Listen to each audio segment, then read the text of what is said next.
नमस्कार सभी को, मेरा नाम निशान नायर है। जैसे कि मैं हर वीडियो में आपको कुछ ना कुछ नया फॉरेस्ट, नया प्रोजेक्ट के बारे में बताता हूँ, नेचर के कुछ ना कुछ नया रिलेटेड के बारे में बताता हूँ। उसी तरह आज भी मैंने आपको एक चीज़ बताने को आया हूँ। जैसे कि हम रोज़ बात करते हैं भारत वन मियावाकी फॉरेस्ट, तो इसके बारे में मैं कुछ चीज़ समझाने को आया हूँ कि इसका प्रोसीजर कैसा होता है। जब न्यू हम प्रोजेक्ट स्टार्ट करते हैं, नया भारत वन की स्टार्टअप करते हैं, नया मियावाकी फॉरेस्ट जब हम डेवलप करते हैं, तो उसका प्रोसीजर क्या होता है, मीन्स स्टार्टअप कैसा होता है, क्या चीज़ से हम स्टार्ट करते हैं, कैसे उसको कंप्लीट करते हैं। तो आज मैं कुछ फ़ोटोज़ और कुछ वीडियोस के ज़रिए मैं आपको समझाता हूँ किस तरह उसको स्टार्टअप करते हैं। हम लोग फ़िलहाल स्टार्टिंग में उसको एक लैंड लेआउट रेडी करते हैं, कहीं जहाँ भी हमको लैंड दिया जाता है। नॉर्मली हम लोग गवर्नमेंट लैंड में करते हैं, जो बैरन लैंड बोलते हैं, जहाँ पे कुछ डेवलपमेंट नहीं आता है। जैसे हाईवे के बाजू से हटकर होता है, क्योंकि वहाँ पे डेवलपमेंट आना जरूर आ सकता है। तो हम लोग डेवलपमेंट जहाँ नहीं आएगा उस तरह का जगह हम सिलेक्ट करते हैं। और जैसे ग्राम पंचायत का है, मोस्टली ग्राम पंचायत के जगह रहते हैं जो बैरन लैंड रहता है, जहाँ पे जैसे डंपिंग यार्ड हो गया या जो लैंड रहता है जो यूजेबल में नहीं आता है, उस प्रकार का लैंड हम लोग एक्वायर करते हैं। और हम ग्राम पंचायत से हम अराउंड 3 to 5 ईयर्स के लिए हम लोग एक्वायर करते हैं, और उतने में हम लोग फॉरेस्ट डेवलप करते हैं और उनको ही हैंड ओवर कर देते हैं। ये हमारा स्टैंडर्ड प्रोसीजर है। और फर्स्टली हम लोग एरिया क्लीनिंग करते हैं। उसमें हम लेवलिंग वगैरह कुछ नहीं करते हैं, क्योंकि एज इट इज़ में हम लोग प्लांटेशन करते हैं नेचुरल वे में। लेवलिंग वगैरह नहीं होता है, लैंड क्लीनिंग होता है, देन फेंसिंग होता है। फेंसिंग वर्क में पूरा खंबा बिछाया जाता है। उसके बाद उसमें मैश, जो जिसको जाली बोलते हैं, मैश उसको लगाया जाता है। उसके बाद उसको फिटिंग किया जाता है। उसके बाद नेक्स्ट प्रोसीजर हमारा रहता है लैंड, जो फेंसिंग किया हुआ लैंड है उसको हम लोग मार्किंग करते हैं बेड वाइज, जैसा मियावाकी के लिए जो बेड चाहिए। आप डिपेंड कर सकते हैं, आप कितना भी साइज़ का बेड ले सकते हैं। लेकिन हम लोग एक्चुअल में जो हमारा वाटर सोर्स रहता है, जैसे आप स्प्रिंकलर हो गया तो उसके हिसाब से हम बेड बनाते हैं, या ड्रिप हो गया तो उसके हिसाब से बेड बनाते हैं। तो हम लोग एक साइज़ रहता है, जैसे स्प्रिंकलर का भी रेडियस साइज़ 9 मीटर का होता है, तो हम लोग 9 मीटर के हिसाब से बेड रेडी करते हैं। ड्रिप का 2 फुट का रहता है, तो 2 फुट के हिसाब से अगर 10 लाइन आएगा तो 20 फुट हम लोग ले लेते हैं। उस प्रकार का अपना अपना टेक्निक होता है उसको डेवलप करने का। मार्किंग के बाद उसमें हम लोग जेसीबी लगाते हैं, जो सॉइल डिगिंग होता है। Soil digging in the sense soil को लूज़ किया जाता है। मियाँ जो बेड हमने मार्किंग करके रेडी किया है 25 फुट का, उसमें जेसीबी लगाकर पूरा एक्सकावेशन होता है। अराउंड 1.1 मीटर to 2 मीटर तक का हम उसको सॉइल एक्सकावेशन करके लूज़ करते हैं, पूरा सॉइल पूरा लूज़ करते हैं। उसके बाद नेक्स्ट प्रोसीजर हमारा होता है उसमें वर्किंग प्रोसेस करना, प्लांटेशन का स्टार्टअप करना। अभी डिपेंड करता है एरिया कैसा है, सॉइल कैसा है, लैंड कैसा है। जैसे अगर सिंपल लैंड रहेगा तो वहाँ पे हमको ज़्यादा मेहनत नहीं करना पड़ता है। अगर स्टोनी एरिया रहेगा तो उसमें से हमको स्टोन निकालना पड़ता है। या डंपिंग यार्ड रहेगा तो कचरा रहता है, तो कचरा हमको निकालना पड़ता है। उसके अलावा हम उसमें दूसरा कोई प्रोसीजर नहीं करते हैं। एंड द नेक्स्ट प्रोसीजर होता है उसमें पिट्स बनाना इन द सेंस, हम कोई मशीन से या कोई चीज़ से हम लोग पिट्स नहीं डेवलप करते हैं। मैनुअली डिगिंग होता है, कुदाड़ी या तिक्कम जो भी बोलते हैं, उससे हम लोग नॉर्मल ये करते हैं। आप देख सकते हैं सामने, हम उसके जो खड्डा मैं आपको दिखा रहा हूँ ये मैनुअली किया हुआ है, और आप देख सकते हैं कि लोग कैसा उसको मैनुअली डिगिंग कर रहे हैं। तो ये हमारा डिगिंग प्रोसीजर रहता है। पिट्स जो बनाने का रहता है प्लांट्स के लिए, बहुत बड़ा पिट्स की ज़रूरत नहीं, क्योंकि हम मियावाकी फॉरेस्ट कर रहे हैं, हम कन्वेंशनल मेथड नहीं कर रहे। मियावाकी में हम जितना पौधे का थैली का साइज़ होता है, अगर 5x10 का होगा तो वही हिसाब से खड्डा बनाएंगे, 20x10 का होगा तो वही हिसाब से खड्डा बनाएंगे, वही हिसाब से हम खड्डा डेवलप करते हैं। हमारा basic distance, plant to plant distance रहता है 1.5 फीट से 2 फीट तक, 1.5 फीट से 2 फीट तक। ट्रायंगुलर शेप में रहता है, जिगजैग शेप में रहता है। आप देख सकते हैं फोटो में जिगजैग शेप में रहता है खड्डा, तो इस प्रकार का खड्डा होता है। उसके बाद हम नेक्स्ट प्रोसीजर रहता है, ये जो किया हुआ पीट से उसमें हम बायोमास डालते हैं, जो ऑर्गेनिक कंपोस्ट रहता है। ये हमारा खुद का बनाया हुआ ऑर्गेनिक कंपोस्ट है, ये आपको किधर भी मिलेगा नहीं। ये हमारा खुद का ऑर्गेनिक कंपोस्ट है, जिसमें हमने बहुत सारे चेंजेस किया है अकॉर्डिंग टू द सॉइल। जो हम पहले सॉइल स्टडी करते हैं, जहाँ पे जो भी हमारा लैंड एक्विजिशन होता है उसका एक बार हम सॉइल, कोई मशीन से स्टडी नहीं होता है, हमारे जो फाउंडर सर है डॉक्टर RK नायर सर, वो उसको टेस्टिंग करते हैं। और उसके बाद उसमें उसके हिसाब से कंपोस्ट बनाया जाता है। उसके बाद उसमें ऑर्गेनिक कंपोस्ट मिलाया जाता है। देन द नेक्स्ट प्रोसीजर इस नर्सरी से प्लांट्स यहाँ पहुँचाना। जैसे कि आपको मैंने बताया, नर्सरी से प्लांट्स यहाँ पहुँचना। भाई नर्सरी, ये चीज़ मैं आपको स्टार्टिंग में बताने को भूल गया, हम सॉइल प्रिपरेशन करने से पहले हम नर्सरी डेवलप करते हैं, जहाँ हम प्लांट्स ला के रखते हैं। डिपेंड करता है कितना प्लांट्स का प्लांटेशन का यहाँ पे हमने प्लान किया है, 20,000 या 30,000 40,000 50,000 जो भी रहेगा वो पहले हम ला के स्टॉक करते हैं, क्योंकि प्लांट्स लाने के बाद 5 से 7 दिन तक उसको रखना पड़ता है उसको सेटल होने के लिए, क्योंकि बहुत दूर से प्लांट ट्रैवल किया करके आया रहता है, तो उसको सेटल होने के लिए टाइम लगता है। तो अराउंड 5 to 7 डेज उसको सेटल होने के लिए देना पड़ता है। इसलिए हम नर्सरी बना के शेड के, आप देख सकते हैं फोटो में, शेड बना के उसके नीचे हम प्लांट्स रखते हैं। उसको बहुत केयरली हम वाटरिंग करते हैं, बहुत केयरफुली वाटरिंग करते हैं, क्योंकि उसको हम सिक्योरिटी फील प्लांट्स बहुत सिक्योर है, हमको उसको फीलिंग देना बहुत ज़रूरी है। अगर उनको ऐसा लगा कि हम सिक्योर नहीं है तो अपने आप वो सूखना लगता है, या तो डल होने लगता है, या तो ग्रो कम होता है। ऐसे बहुत सारे उसके पीछे कारण हैं। उसके बाद जब प्लांटेशन के टाइम पे, जब पीट्स हम बनाने के बाद उसमें बायो कंपोस्ट डालने के बाद प्लांट्स पीट्स में ला के रखा जाता है। वो प्लांट्स रखने के पहले जब नर्सरी से निकलता है उस टाइम पे उसको हम काव यूरिन में डुबाते हैं। वो भी आपको आपके सामने दिख रहा है कि काव यूरिन में किस तरह डुबाते हैं। उसको काव यूरिन में डुबाते हैं और उसका जो एयर है, गैस है, उसको हम पूरा रिलीज़ करते हैं। नहीं तो क्या होएगा, वो अगर रिलीज़ नहीं होगा तो प्रॉपरली काव यूरिन को एब्जॉर्ब नहीं कर पाएगा। अभी काव यूरिन क्यों हम डालते हैं बोलेंगे तो काव urine is a medicine for the plants. उसको एक सेफ्टी के लिए अच्छा हेल्थ मिलने के लिए, जैसे हम बच्चे लोग को पोलियो पिलाते हैं, उसी तरह अच्छा हेल्थ प्लांट्स को मिलने के लिए प्लांट्स का पोलियो काव यूरिन है। एक बार अपना काव यूरिन उसको पिला दिया तो उसको लाइफ टाइम के लिए कोई बीमारी नहीं आता है, उतना पावरफुल रहता है। तो काव यूरिन खाली काव यूरिन में मत डुबाइएगा, कभी भी काव यूरिन में वाटर मिक्स करते हैं। जैसे कि हमारे पास अगर 20 लीटर काव यूरिन है तो उसमें कम से कम 200 से 250 लीटर पानी मिक्स करना ज़रूरी है।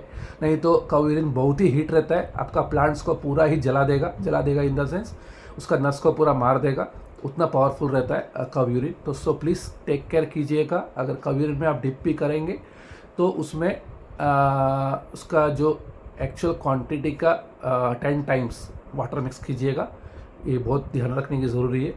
उसमें डुबाने के बाद प्लांट्स वहाँ से एलोकेट किया जाता है पिट्स में, और पिट्स में हम जब भी एलोकेशन करते हैं उस टाइम पे हम लोग और एक चीज़ का बहुत केयर करते हैं कि एक प्रकार का प्लांट आजू बाजू नहीं आना चाहिए। जैसे कि मैं आपको अगर एग्जांपल दूँ, मैंगो है, मैंगो के बाजू में मैंगो नहीं आना चाहिए, और हम मोस्टली हम ट्राई करते हैं कि मैंगो के बाजू में दूसरा कोई फ्रूटिंग ना आवे। जैसे कि मैंगो के बाजू में पेरू या सीताफल ऐसा कोई फ्रूटिंग वैरायटी ना आवे। मोस्टली हम लोग फ्रूटिंग के बाजू में फ्लावरिंग या उसके बाद में कैनोपी, इस तरह हम लोग मिक्सिंग करते हैं, आजू बाजू में सेम वैरायटी को आने नहीं देते हैं।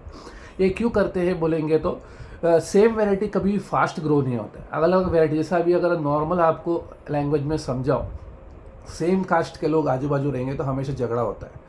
वही अगर अलग अलग कास्ट के लोग आजू बाजू रहेंगे तो ये स्टडी आपको गूगल में ही मिल जाएगा। अलग अलग कास्ट के लोग आजू बाजू में रहेंगे तो कभी भी झगड़ा नहीं होता है, दोस्ती यारी ज़्यादा रहता है। सेम कास्ट का मोस्टली आजू बाजू में झगड़ा होता है।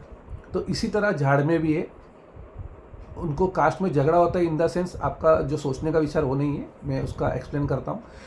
झगड़ा होता है इन द सेंस इनका जब भी आजू बाजू में सेम वैरायटी होता है तो इसमें सेल्फ कंपटीशन नहीं होता है, मतलब इससे आगे मुझे जाना है, इससे बड़ा मुझे बनना है, ये कंपटीशन नहीं होता है। जब दूसरा वैरायटी में क्या होता है, सब में सभी झाड़ों में खूबियाँ अलग अलग होती है। जैसे कि एक नीम में खूबियाँ अलग है, पेरू में खूबियाँ अलग है, करंज में खूबियाँ अलग है, अर्जुन में खूबियाँ अलग है। तो अर्जुन फास्ट ग्रो वाला झाड़ है, करंज फास्ट ग्रो वाला झाड़ है। तो मैंगो क्या सोचता है, जब ये फास्ट जा सकता है तो मैं क्यों नहीं जाऊँ। इस प्रकार से वो लोग सेल्फ कंपटीशन करते हैं, और सनलाइट को कौन ज़्यादा ले सके ये लोग ट्राई करते हैं। तो सनलाइट लेने से आपको मालूम ही है क्या होगा, सनलाइट उनका खाना है, फोटोसिंथेसिस, तो फास्ट ग्रोइंग फास्ट होता है। तो इसी के वजह से मियावाकी मेथड में भारत वन कॉन्सेप्ट में इतना सक्सेसफुल है प्लांटेशन, और फॉरेस्ट इतना सक्सेसफुल है। मैं आपको जैसे कि पिछला 2-3 वीडियो में बताया क्या फास्ट ग्रोइंग होता है प्लांट्स, क्या डेवलप हुआ है, 1 साल में कितना डेवलप हुआ है, 6 महीने में कितना डेवलप हुआ है, मैंने आपको बताया है। आगे अभी कुछ दिनों में आपको और चीज़ दिखाऊंगा कि 2-2 साल 3-3 साल में प्लांट्स और फॉरेस्ट की क्या ग्रोथ हुई है, क्या डेवलप हुई है, ये सब चीज़ आपको देखने को मज़ा आएगा। उसके बाद आप नेक्स्ट प्रोसेस में जाते हैं। नेक्स्ट प्रोसेस है हमारा प्लांटेशन। जो पीट्स में हमने झाड़ रखा है उसका हम पॉलीबैग फाड़ते हैं। ध्यान रखिएगा, प्लास्टिक के साथ कभी भी प्लांटेशन नहीं कीजिएगा, क्योंकि plastic it's not good for soil. Okay, plastic is not good for the soil, because वो भले डिकम्पोजेबल प्लास्टिक जो हम यूज़ करते हैं, लेकिन हम लोग इसके लिए प्लास्टिक निकालते हैं कि उसका ग्रोथ फास्ट हो, कि सॉइल से सॉइल मिल जाता है तो ग्रोथ बहुत फास्ट हो जाता है। प्लास्टिक से क्या होता है, उसको एक दीवार उसका बन जाता है कि उसको रूट को जाने को रोकता है मतलब स्लो डाउन करता है। और जैसे प्लास्टिक निकालते हैं तो उसका रूट को एकदम एक ऑक्सीजन जैसे एक पावर मिल जाता है और फास्ट लैंड में सॉइल में जाने की कोशिश करता है। और उसके बाद अभी हमारा नेक्स्ट प्रोसेस है, प्लांटेशन करने के बाद नेक्स्ट प्रोसेस है मल्चिंग प्रोसेस। मल्चिंग प्रोसेस बोलेंगे तो आप जैसे सामने देख रहे मल्चिंग प्रोसेस, ये इसको ड्राई ग्रास भी बोलते हैं, जंगली ग्रास भी बोलते हैं, घोड़ा घास भी बोलते हैं। ओके, तो ये हम इसके लिए डालते हैं क्योंकि मॉइस्चर कंट्रोल करने के लिए, क्योंकि इतना धूप टेम्परेचर में आप कितना भी पानी डालोगे तो पानी ऊपर से सूखने को टाइम नहीं लगेगा, फास्ट इवेपोरेशन होता है।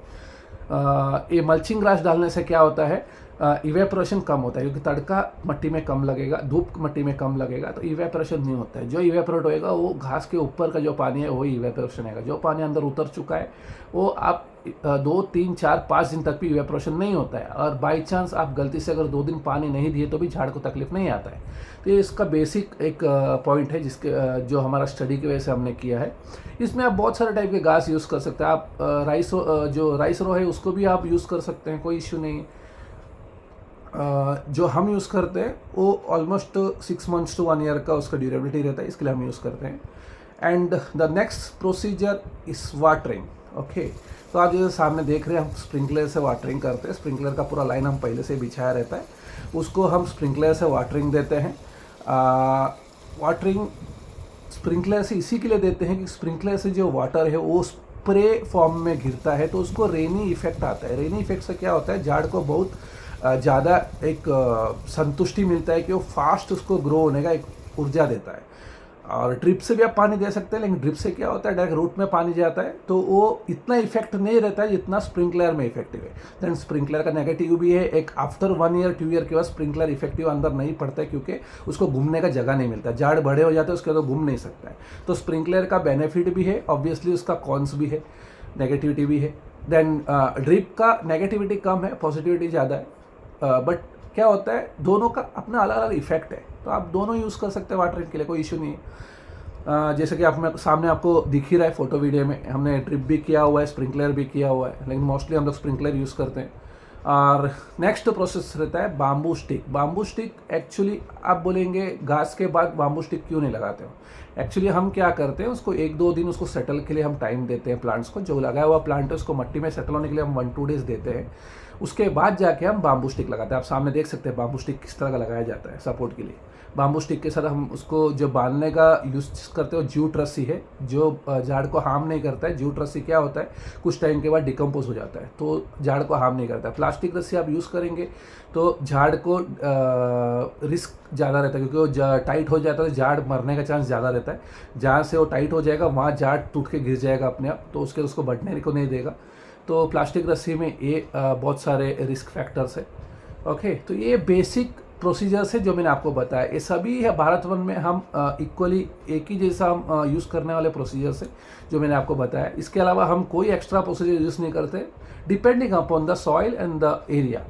जो एरिया और सॉइल के हिसाब से हम इसमें कुछ चेंजेस करना रहता है तो बहुत सारे हमारा स्टडी के हिसाब से हमारे जो को फाउंडर सर है बहुत सारे चेंजेस कर हमको सजेशन देते हैं, वो हिसाब से हम लोग चेंज करते हैं।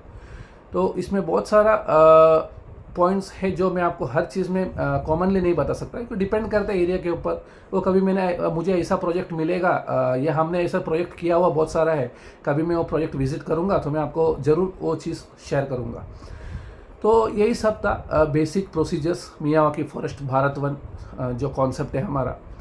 इसके बाद हम लोग 3 से 5 साल तक का मेंटेनेंस लेते हैं। वो 3 साल हमारे हाथ में पानी देने का रहता है, उसको टेक केयर करने का रहता है, जैसे वीड्स ग्रो होता है, डिवीडिंग का काम रहता है, बहुत सारे काम रहते हैं। तो ये सब चीज़ पूरा मेंटेन करने का काम हमारा रहता है 3 to 5 ईयर्स। और 3 to 5 ईयर्स में हम लोग 30 से 40 फुट का हाइट करके हम लोग दे देते हैं, ये हमारा गारंटी रहता है। तो होप कि आपको ये वीडियो अच्छा लगा होगा फॉरेस्ट के बारे में। जिसको फॉरेस्ट और प्लांटेशन का इंटरेस्ट है ज़रूर ये वीडियो देखिएगा, बहुत ही अच्छा है। आपको भी अगर इसमें इन्वॉल्व होना है, आपको भी कंट्रीब्यूट करना है, ज़रूर कंट्रीब्यूट कर सकते हैं। मैं डिस्क्रिप्शन में मेरा इंस्टाग्राम आईडी दे दूंगा, आप कांटेक्ट कर सकते हैं।